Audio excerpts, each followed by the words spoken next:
아까 이거는 진짜 문득 생각이 든 거예요. '아 제 사고방식이 바뀌고 있구나.' 어 이거는 사람의 성질이나 성향에 기인하는 바도 있는데 업무나 수업이나 방법 이런 것에 대해 생각을 할 때 흐릿하게 먼저 생각을 하는 것을 좀 기준으로 보고요. 그러니까 흐릿하게 생각하는 게 뭐냐면 이게 되게 애매한데 일이나 어떤 업무의 감각 같기도 하고 이 업무의 흐름? 저는 일종의 그래프 같다는 생각도 했었어요. 예를 들면 우리가 어떤 일을 한다고 했을 때 곡선형으로 생겼는지 뭐 이렇게 해서 내려가다 올라가다 내려가다 요런 식으로 생겼는지 아니면은 전체적으로 처음이 굵었다가 뒤가 얇아지는지 이런 식으로 뭔가 업무가 점점 시각화 느낌으로 생각이 들고 그러니까 옛날에는 좀 언어 위주였다면 그러니까 예를 들면 어떤 일을 한다. 예를 들면 아이들 뭐 수행 평가를 본다라고 했을 때 그럼 수행 평가를 볼 때 먼저 뭘 하고 아이들 출석 부르고 동의 나눠 주고 뭐 시험을 보게 하고 시험 보는 데는 어떤 것을 조심해야 되고 약간 이런 건데 그러니까 이게 전반적으로 언어로 먼저 떠오른다기보다는 전체적으로 그림이 그려진다. 좀 이런 느낌인 것 같습니다. 근데 이거는 제가 경험이 쌓여서 그런 부분일 수도 있겠는데 예전에는 이런 것을 언어로 명료화해서 제가 정리하고 메모를 한다거나 하는 게 중요했다면 이런 부분들이 AI가 점점 해 주는 거예요. 그러니까 예를 들면은 아까 수행평가 보는 절차나 이런 것들도 예전에는 준비하는 과정이나 이런 것들 제가 뭐 컴퓨터에서 뭘 해야 되는지 이런 거 문서 만드는 거 이런 것까지 다 제가 언어로서 풀어 나가야 됐다면 지금은 그냥 제가 시각적인 이미지나 그냥 어떤 단순한 아이디어만 또 가지고 있어도 이걸 AI한테 어느 정도 설명을 하면 AI가 해 주는 인제 이런 형태고 최근에 본 책이 이게 뭐 일본에서 유명한 책이라고 하는데 이 센스의 철학이라는 게 있더라고요. 그래서 이게 포스트 모더니즘 쪽 철학자들인 뭐 자크 라깡이나 뭐 데리다나 이런 사람들을 좀 망라해 가지고 소위 말해서 우리가 사실 세상을 살아간다는 것이 하나의 센스고 센스가 뭐냐면 이게 하나의 이제 리듬이라고 한다는 거예요. 합리성으로 뭔가 딱 떨어지는 게 아니라 그 어떤 그 사람만의 성질이나 그 성향의 업무의 성향에 따른 어떤 리듬이 존재하고 그것에 따라서 인간은 일을 하고 일상생활을 보내고 사람들하고 교류를 하고 이런 성질 같은 경우는 인공지능이 못한다. 약간 이런 얘기들인 거죠. 인공지능과 인간의 차이가 무엇인가에 대해서 저도 고민을 하다가 뭐 이런 생각까지 이제 하게 됐는데 최근에 흐릿한 사고라고 처음에 저는 이제 생각을 했었는데 책을 찾아보니까 좀 이런 책이 있고 또 여기서 설명하는 말들이 꽤 그럴듯하더라고요. 사람이 가지고 있는 이런 통찰이라고 할 수도 있고 센스라고 할 수도 있고 이런 것들이 과연 그리고 이것에 대해 우리가 좀 생각을 해 보면 교육에서도 이러한 부분들이 고려가 돼야 되는 것이 아닌가 생각이 들었고 어 얼마 전에 교원대에서 그 졸업을 위해서 교육학 수업을 들었는데 장상호의 이제 교육학 이론을 들은 적이 있어요. 근데 되게 좀 충격적이었던 게 정말 순수 철학이더라고요. 그러니까 우리가 교육학이 보통은 다른 분야랑 좀 짬뽕이 돼서 예를 들면 교육 사회학이라든지 뭐 아니면은 뭐 교육 방법론이라든지 뭐 교육 행정이라든지 교과 방법론에 이렇게 교육학이 짬뽕이 돼서 항상 응용적으로만 쓰이는 교육, 뭐 교육 심리학 같이. 근데 정말 교육에 대해서 순수하게 논한 학자가 장상호라는 선생님이고 제가 얼마 전에 단톡에도 분의 글을 올려드린 것 같은데 본질은 그거라는 거예요. 소통이라는 거예요.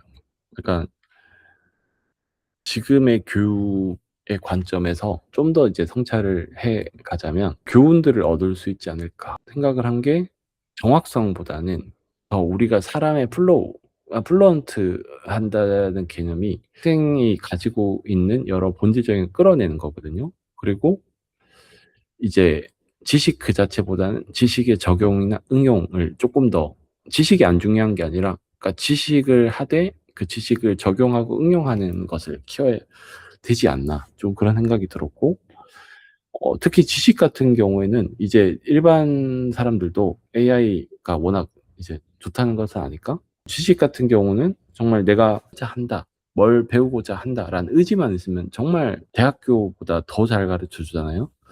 그러니까 이것을 어떻게 응용하고 적용하고 자기가 하고 싶어 하는지, 이제 그런 것들이 중요하다는 생각이 들었고, 어제 이 책을 읽느라고 괜히 시작해 가지고 이제 시간을 다 뺏겼는데, 아까 말씀드린 동양적인 교육이 굉장히 그 소통의 방식이래요. 서양의 전통도 그렇다고 하는데, 이제 동양의 전통은 스승이 이제 제자한테 이제 하화하는 거라고, 이렇게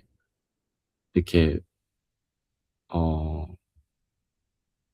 아랫사람에게 뭔가 지식을 전수하는 과정인데, 근데 이 지식을 전수하는 과정이 그냥 단순하게 기계적으로 지식을 던져 주는 게 아니라 일종의 감화를 시키는 과정이래요. 그리고 이 반대의 개념이 제자가 스승에게 지식을 요구하는 걸 상구라고 하는데, 이것도 단순히 지식을 나에게 줘서 성공하게 해 주세요 이런 개념이 아니라 더 높은 가치나 이상을 추구할 수 있게 하는 과정이라고 하더라고요. 그래서 어떻게 보면 교육에서 지금 빠져 있고, 그러니까 남아는 있지만 사실 점점 약해지고 있는 게 뭐냐면, 교육의 하나의 도구처럼 지금 돼 버려서 지금 교육계에서 나오는 이슈들이 대부분 뭐냐면 '왜 배우냐.' 이게 문제인 거예요. 그러니까 애들이 사회적 성공이나 어떻게 보면은 좋은 학벌, 이런 것이 이런 것만 사실은 추구가 되다 보니까 학교에서 그냥 내신만 잘 받고 소위 말해 좋은 대학만 가면 끝, 이거라서 교사에 대한 존경도 없고, 뭔가 배움에 대한 생각도 '내가 점수만 잘 받으면 되지. 내가 그냥 대학 가는데 필요한 것만 받으면 되지. 뭐 딴 거 선생님들 하는 소리 다 필요 없는 소리야.' 약간 이런 극단적으로 그런 거잖아요. 근데 사실은 굉장히 인간적인 부분이 메말라 있고, 그리고 지금 갈수록 좀 더 심해지는구나 하는 생각이 들었습니다. 계속 이제 세대가 변하면서 이제 느낀 것은, 사회가 너무 어떻게 보면은 첨단 자본주의화돼 모든 것을 그냥 성과나 결과로만 다 판단하려는 이제 고런 부분들이 있는데, 정작 이제 학교에서 선생님에게 감화를 받는다거나, 그리고 이 상구랑 하와라는 작용은 굳이 교사 학생끼리 하는 것은 아닙니다. 학생과 학생 간에도 가능하고 심지어 자기 스스로에게도 가능하대요. 그러니까 자기 스스로에게 하와를 한다. 그러니까 자기가 뭔가를 배워서 자기 스스로 습득하는 것이, 공부하는 것이 이제 자기 하와라고 합니다. 이제 그런 식으로 뭔가 우리가 숭고한 가치에 대해서 좀 그러니까 우리가 어떻게 보면은 인간이 가지고 있는 여러 특성들 중에 정말 사고하는 능력과 가치관이라는 개념이 있다면 좀 교육에서 이런 것들이 좀 더 강조돼야 되지 않을까, 그런 생각이 들었고, 그리고 이제 생각의 범위도 좀 더 넓어질 필요가 있다고 생각이 들었습니다. 단순히 어떻게 보면은 A라는 걸 배워서 A라는 걸 시험을 본다, 이게 아니라 만약에 A를 배웠으면 A를 혹시 다른 것에 붙일 수 있지 않을까? 다른 것에 응용할 수 있지 않을까? 제가 요즘에 영어 지문들 가르치다 보면은 학자들의 가설이라든지 이론 같은 게 엄청 나오거든요. 저희는 분야를 막론하고 뭐 예전에 과학에서 유행했던 가설들, 뭐 사회과학적으로 어떤 현상을 해석하는 틀, 이런 것들이 나오는데, 예전에는 '아 이거는 대학 가야만 되게 어렵고 복잡한 뭐 통계도 들어가야 되고, 뭐 예를 들면은 실험도 해야 되고 자료 해석이나 선행 연구도 봐야 되고 이런 게 복잡했다면, 요즘에 그런 것들을 보면서 느끼는 거는 이거 인공지능이면 다 해볼 수 있는 연구 같은데, 그거 애들도 만약에 이런 쪽으로 아이디어가 있으면은 연구를 해 보고 새로운 발견들을 할 수 있지 않을까?' 그런 생각이 들었거든요. 그리고 사실 우리가 학문 기관에서, 연구 기관에서 하는 연구들이 생각보다는 되게 일상적인 것도 많습니다.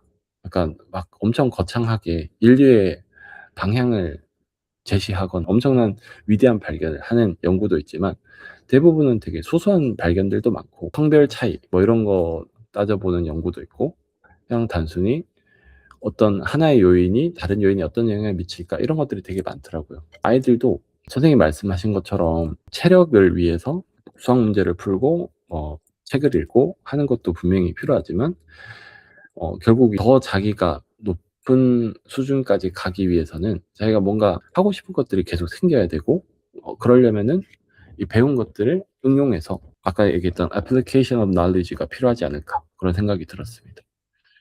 그리고 이런 과정에서 결국 critical thinking 제가 생각할 때 교육에서 그러니까 지금 현대화 사회에서 가장 가치가 높은 것 중에 하나라고 생각을 해요. 결국 인간이라는 게 비판적으로 생각할 수 있으면 그다음부터는 자기가 갈 수가 있거든요. 그러니까 비판적 사고가 자기에게 어느 정도 체화된 다음부터는 그다음부터는 그 사람이 주체적으로 저는 바뀔 수 있다고 생각을 합니다. 근데 이제 크리티컬 띵킹이 사실 가르쳐져서 만들어지는 것 같진 않아요. 뭐 수학 문제나 수학을 많이 가르쳐 준다고 해서 갑자기 크리티컬 띵킹이 나온다거나 책을 많이 읽는다 해서 크리티컬 띵킹이 나오는 것 같지 않고 우리가 사고하는 과정에서 크리티컬 띵킹이 나오는데 이거는 유도를 할 수 있는 거지 가르쳐 줄 수 있는 것은 아니라고 생각합니다. 근데 유도를 하는 과정에서 아까 제가 위에서 제시한 어떤 사고의 흐름이라는 것 그런 것들을 좀 학생들에게 계속 일깨워 줄 필요가 있지 않나. 같이 해 보면서 지식을 적용하고 뭔가 더 넓은 범위로 융합된 사고를 하면서 비판적 사고를 높여 가야 되지 않나 그런 생각이 들었고 그리고 사실 지금 시대에는 정말 상상력의 시대인 것 같습니다. 학문적으로 잘 정립이 되진 않고 20 세기 철학자들이 시도는 했었으나 사실 이게 상상력이라는 게 너무나 마음속에서 일어나는 이제 현상이고 과학적으로 정립하기 어렵긴 한데 상상력이 되게 좀 필요한 것 같아요. 그러니까 요즘에 조합될 수 있는 방식이 너무 많아졌어요. 그러니까 예를 들면은 예전에는 상상력이라 해도 상상에만 그치는 게 너무 많았거든요. 우리가 뭐 A, B, C, D, E가 있을 때 A랑 C랑 E를 합쳐서 뭐 이런 걸 만들 수 있지 않을까? 하려면 돈이 많이 든다거나 시간이 많이 걸려서 해볼 수 없는 것들이 많았다면 지금은 AI로 뚝딱뚝딱 바로 할 수가 있고 지금 그런 것들을 결국은 강조하는 거거든요. 그러니까 뭐 AI 시대 관련된 강의나 이런 내용들을 보면 결국은 자기 속에 있는 아이디어들 AI로 한번 만들어 보는 약간 그런 경험들. 그래서 이런 상상력을 학생들이 한번 발현하게 할 수 있는 뭔가 그런 길이 있으면 좋겠다는 생각이 들었고 결국은 이런 학생이 자신의 리듬과 센스를 만드는 일종의 상해인지라고 해야 될까요? 그러니까 이게 사실 교육적으로 현실적으로 어렵긴 하겠지만 결국 우리가 가야 될 방향, 새롭게 뭐 언급돼야 할 방향이 아닐까 그런 생각이 들었습니다. 네, 감사합니다.